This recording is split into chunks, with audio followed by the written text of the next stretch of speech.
ఆంధ్రాలో ఎన్నికలకి ఒక సెగ్మెంట్కి అయ్యే ఖర్చు, అంటే ఒక అసెంబ్లీ సెగ్మెంట్కి అయ్యేటటువంటి ఖర్చు ఎంతో తెలుసా?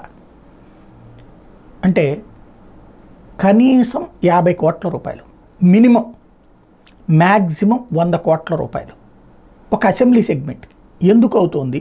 ప్రస్తుతం గ్రౌండ్ లెవెల్లో వినబడుతున్నటువంటి లెక్క ఏంటంటే 2 లక్షల ఓట్లుంటే అందులో 50 లక్షల మందికి ఇవ్వరు, 40 నుంచి 50 లక్షల మందికి. వాళ్ళు అబోవ్ మిడిల్ క్లాస్ లేదా రాజకీయ పార్టీలకు సంబంధించి ఆల్రెడీ ఫేస్ తెలిసినటువంటి వాళ్ళు కాబట్టి ఇవ్వరు.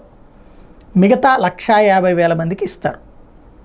2,000 రూపాయలు చొప్పున వైఎస్ఆర్ కాంగ్రెస్ పార్టీ ఇస్తుంది.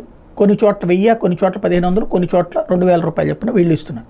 అంటే 1,50,000 ఇంటూ 2,000 వేసుకోండి, 30 కోట్ల రూపాయలు అక్కడ ఖర్చు అవుతుంది.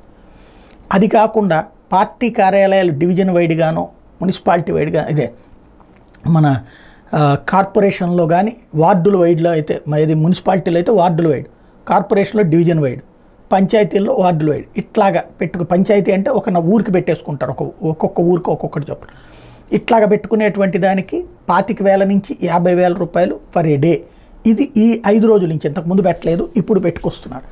టోటల్గా చూస్తే ఒక నియోజకవర్గానికి పంపిణీకి, ఏది నాయకులకి డబ్బులు పంచడం, వీటికి అవుతున్న ఖర్చు 50 కోట్ల రూపాయలు. ఇక ఆ పైన వీళ్ళు తిరగడానికి, తిప్పడానికి, సభలు పెట్టడానికి ఇవన్నీ లెక్కేస్తే మరొక 10 నుంచి 20 కోట్ల రూపాయలు. భోజనాలు, మందు ఇవన్నీ పోయించేటటువంటిది, ఏది వెంట వచ్చేటటువంటి వాళ్ళకి పంచాలి కదా. ఇది ప్రస్తుతం అవుతున్నటువంటిది ఆంధ్రప్రదేశ్లో ఖర్చు. మరి ఇది సామాన్యుడు ఎవడైనా అసలు పోటీ చేయగలుగుతాడా అంటే అసాధ్యమైనటువంటి స్టేజ్కి వచ్చేసింది ఆంధ్రప్రదేశ్.